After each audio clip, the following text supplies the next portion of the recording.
नारायण नारायण नारायण नारायण। सबका कल्याण, सबका मंगल हो। भगवान नाम महिमा। कोई भी भक्त भगवान के नाम का सुमिरन करता है, भगवान के नाम का आसरा लेता है, उसे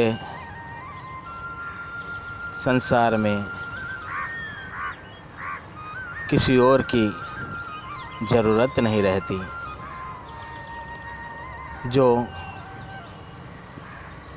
ईश्वर परमात्मा का सच्चे हृदय से सुमिरन करता है, उसे इस कलयुग में और कुछ क्या पाना बाकी रहता है।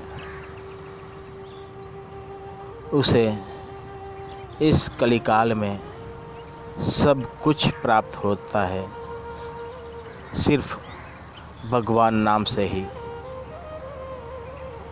इस जन्म मरण के चक्कर को भी वो काट सकता है भगवान नाम से। भगवान नाम की महिमा अपार है। न कोई शास्त्र, न वेद, न पुराण, न भगवान स्वयं श्री हरि भी उसका गुणगान नहीं कर सकते। अगाध है, अमाप है। भगवान नाम महिमा को कौन कह सकता है, कौन बखान सकता है। फिर भी कई सारे संतों ने भगवान नाम की महिमा गाई है, और शास्त्र में भी कहा है कि कलयुग में भगवान नाम की अधिक विशेषता है। सतयुग, त्रेता युग, द्वापर युग में जो तप यज्ञ करने से जो लाभ प्राप्त होता था, वह कलयुग में केवल नाम जप करने से ही प्राप्त हो जाता है। कहते हैं गोस्वामी संत तुलसीदास जी ने भी कहा है कि कलयुग में केवल नाम आधारा, सुमिरि सुमिरि नर उतरे पारा। कलयुग में केवल नाम आधार है इस जन्म मरण के चक्कर से पार लगाने के लिए। एक नाम रूपी नैया को आप अपना सहारा बना लो तो ये भव पार आप उतर सकते हो। एक नाम रूपी नैया ही आपको इस जन्म मरण के चक्कर से मुक्त करवा सकता है। नाम का सहारा, और किसी का सहारा न चाहिए, सिर्फ नाम का सहारा।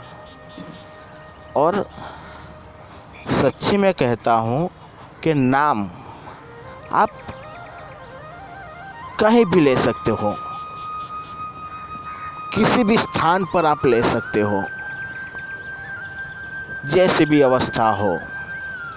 उसके लिए कोई पाबंदी नहीं है, कोई समय की पाबंदी नहीं है, कोई विधान की ज़रूरत नहीं है। जहाँ चाहे वहाँ आप नाम सुमिरन कर सकते हैं।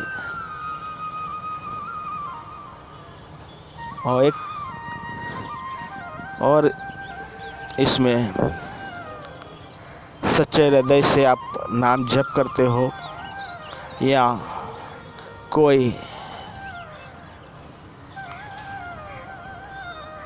विश्वास से करे या विश्वास के बिना भी करे, फिर भी उसको उसका फल प्राप्त होता है।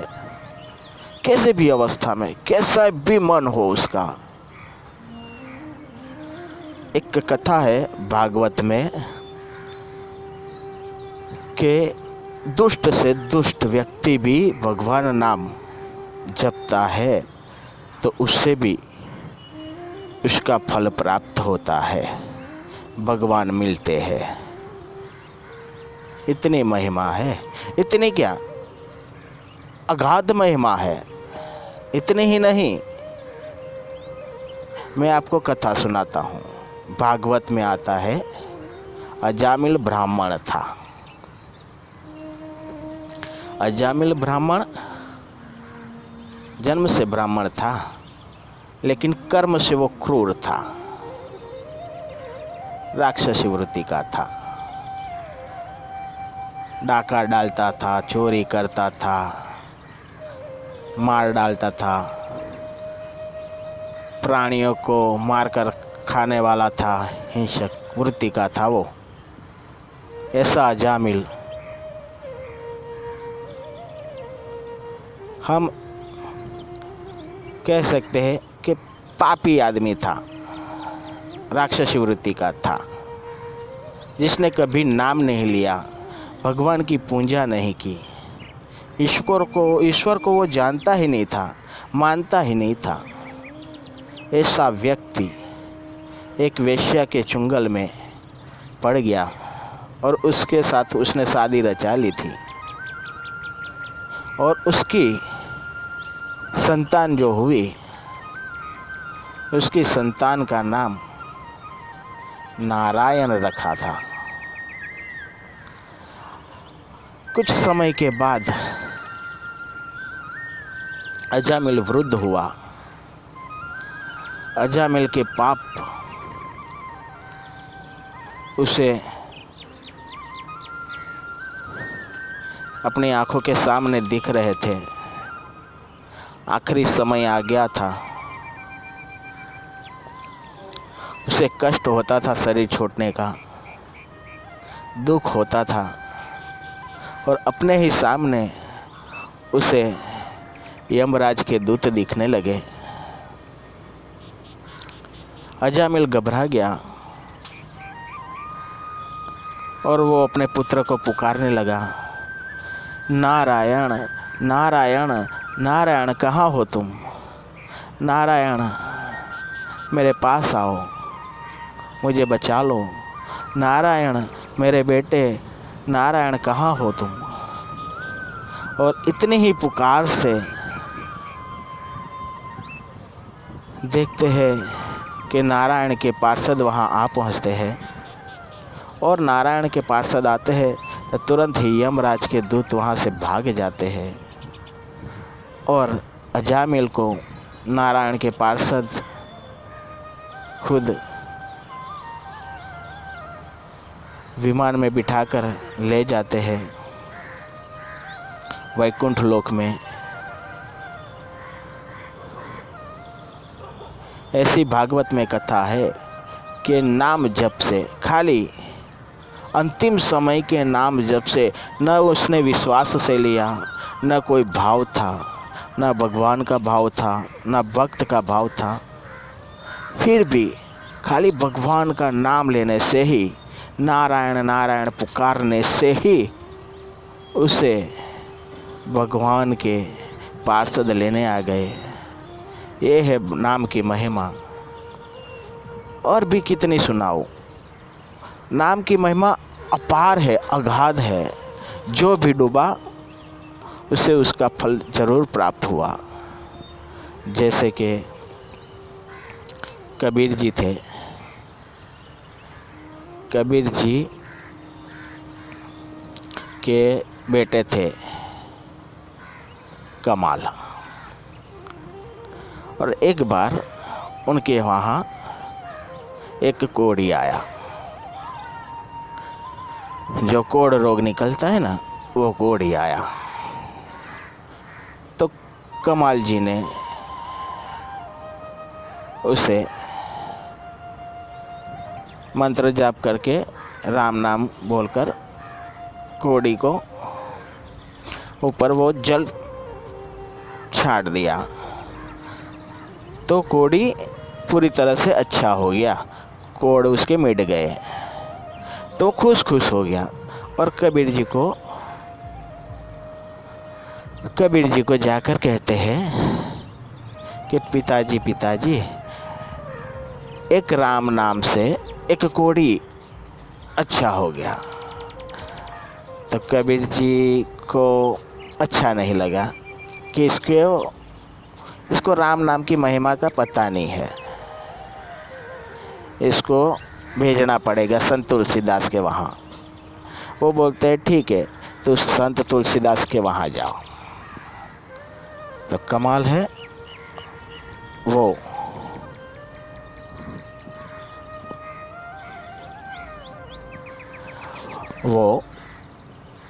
जाते हैं संत तुलसीदास के वहाँ। संत तुलसीदास को बताते हैं कि राम नाम की महिमा जानने के लिए मेरे पिताजी ने आपके वहाँ मुझे भेजा है। संत तुलसीदास समझ गए, कहा ठीक है। गांव के आजू बाजू के गांव के सबको समाचार भिजवा दिया और दूसरे दिन उनके वहाँ 500 कुष्ठ रोगी थे, वो आ गए। हाँ, 500।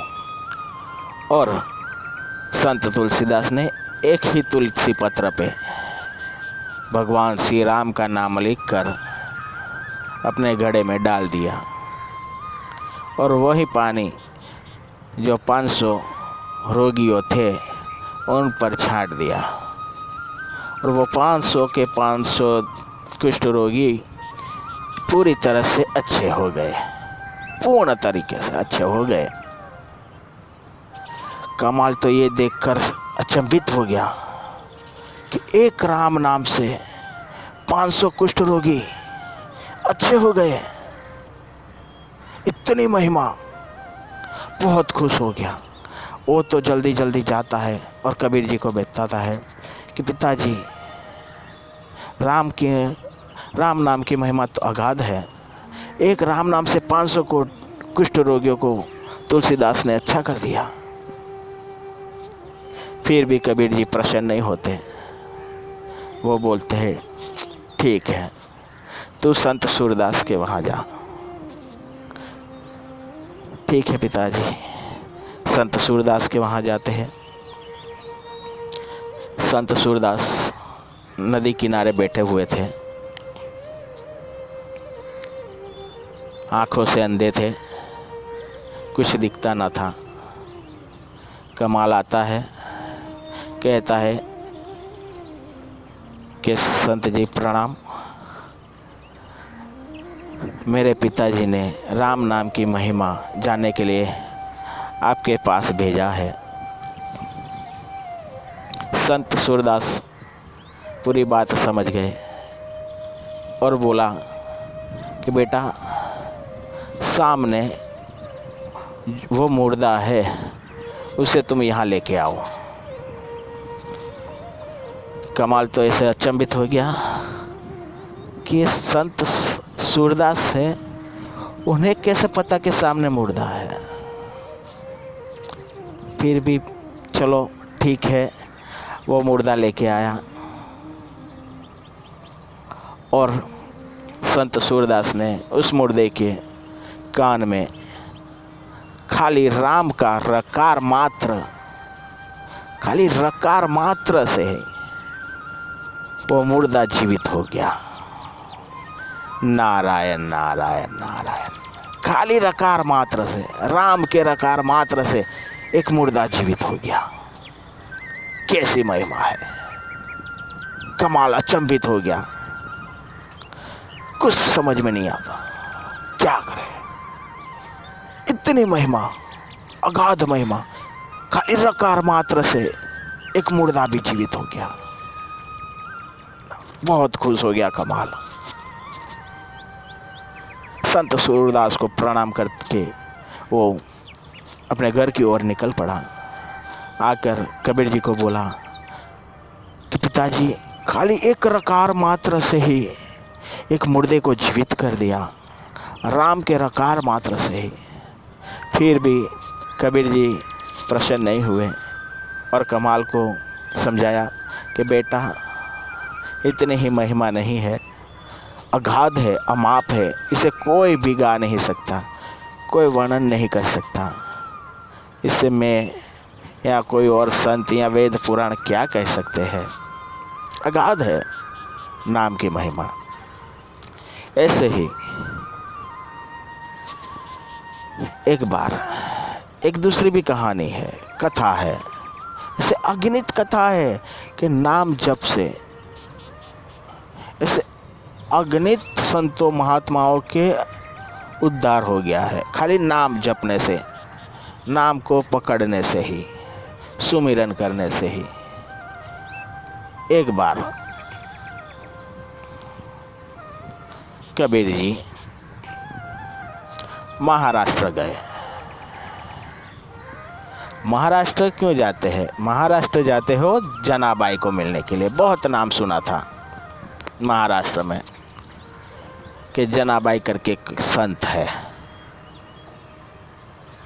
तो आज दर्शन भी कर लेते हैं जनाबाई के। तो कबीर जी महाराष्ट्र जाते हैं, और जब वो महाराष्ट्र में आते हैं जनाबाई के वहाँ, तब क्या देखते हैं? वो देखते हैं कि वहाँ कुछ झगड़ा चल रहा है स्त्रियों के बीच में। 2-4 स्त्रियां हैं जो आपस में लड़ रही है। कबीर जी पूछते हैं किसी से कि कौन है, किसके लिए झगड़ा होता है।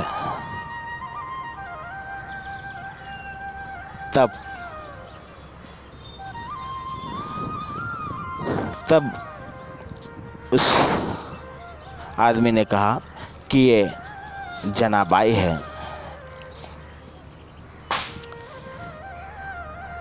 ये जनाबाई है? कबीर जी कहते हाँ ये जनाबाई है। जनाबाई, और ऐसे झगड़ा किसके लिए झगड़ा था? बोले उसके छाने होते हैं ना, छाने, उसके लिए ये झगड़ा हो रहा है। कबीर जी बोलते हैं, सोच में पड़ जाते हैं कि संत स्वभाव कैसा होता है। अगर हम भी यही सोचे तो ऐसा लगे कि कोई संत को मिलने जाए तो संत कैसा होगा, वाइट वस्त्रों में होगा, नाम जप कर रहा होगा, और बहुत हास्य उसकी मुख मुद्रा होगी, बहुत कोमल हो गए, ऐसा छवि आ जाती है हमारे सोच में, विचारों में। वहाँ विपरीत ही था। जनाबाई तो झगड़ रही थी कि ये मेरे थे, ये मेरे हैं। तो वो बोला कि ठीक है। कबीर जी बोलते हैं कि ठीक है, चलो देख लेते क्या हुआ जनाबाई, किस लिए झगड़ रही हो। जनाबाई बोलती है कि मेरे छाने इन लोगों ने ले लिए हैं। तो कबीर जी बोलते हैं कि वो कैसे पता चले कि ये आपके छाने। तब जनाबाई बोलती है कि मेरे छाने जो हो गए, उसमें से विट्ठल विट्ठल नाम जो सुनाई देगा वो मेरे छाने हो गए। कबीर जी भी सोच में पड़ गए कि निर्जीव वस्तु में से नाम कैसे सुनाई देगा। फिर भी कबीर जी अपने कानों से लगाते हैं एक एक छाना, और जिसमें से विट्ठल विट्ठल विट्ठल विट्ठल विट्ठल विट्ठल नाम सुनाई देता है। कबीर जी अचंभित में रह जाते हैं और समझ गए कि संत झगड़ते हैं या कुछ भी करते हैं उनकी लीला होती है। और वो भी जनाबाई को प्रणाम करने लगे। नाम जप की इतनी महिमा है कि एक निर्जीव वस्तु में से, एक गोबर के छाण में से भी उसका नाम महिमा, नाम विट्ठल विट्ठल विट्ठल विट्ठल विट्ठल। आप सोचो कि जनाबाई कितनी ओत प्रोत हो गई होगी नाम में, कितनी एकाकार हो गई होगी नाम में। तब तो इस क्षण में से भी विट्ठल विट्ठल विट्ठल विट्ठल सुनाई देता होगा। ऐसे ही कई सारे कथाएं हैं, कई सारे भक्तों के भगवान ने दुख दूर किए। नाम के सहारे कई सारे तर गए, और कली में तो नाम ही एक आधारा है।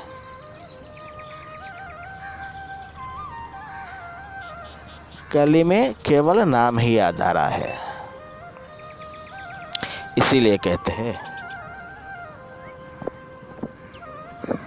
इसीलिए नानक जी ने भी कहा है, क्या कहा है?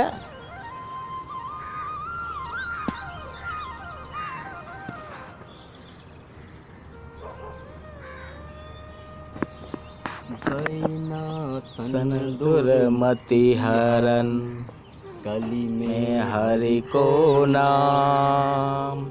निस दिन नानक जो भजे, सफल होवे सब काम। राम सिया राम जय जय राम। राम सिया राम जय जय राम। नानक जी भी कहते हैं, कितनी अच्छी ये साखी नानक जी ने बनाई है। नाम की महिमा नानक जी गाते हुए,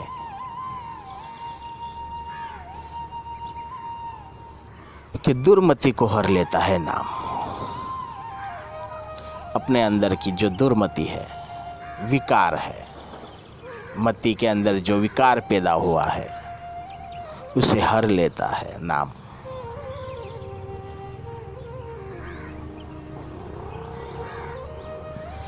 विकारों को हरता है, इसीलिए हरि कहते हैं। दुखों को जो हरता है उसे हरि कहते हैं। वही जो दुर्मति को हर लेता है, कली में हरि को नाम। निस दिन जो नानक जपे, सफल होए सब काम। सब काम सफल हो जाते हैं जो निस दिन हरि के नाम जपता है, निस दिन सुमिरन करता है, उसके सब काम सफल हो जाते हैं।